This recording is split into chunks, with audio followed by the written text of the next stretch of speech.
Hello అండి, welcome back to my channel. ఈ రోజు నేను చాలా క్విక్ రెసిపీ చేయబోతున్నాను. సో ఆ రెసిపీ వచ్చేసి కాజుతో చిక్కీ చేయబోతున్నాను.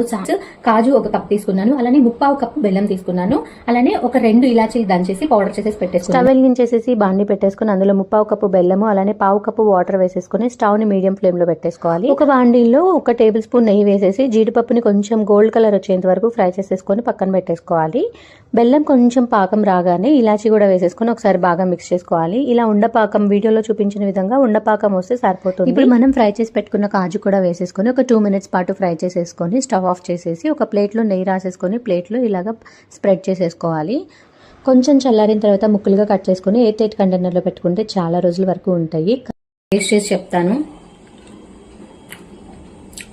సో నా ఫేవరెట్ కాజు చిక్కీ అయితే రెడీ అయిపోయింది. సో మీరు కూడా మీ ఇంట్లో తప్పకుండా ట్రై చేసి ఎలా ఉందో కామెంట్ చేసేయండి.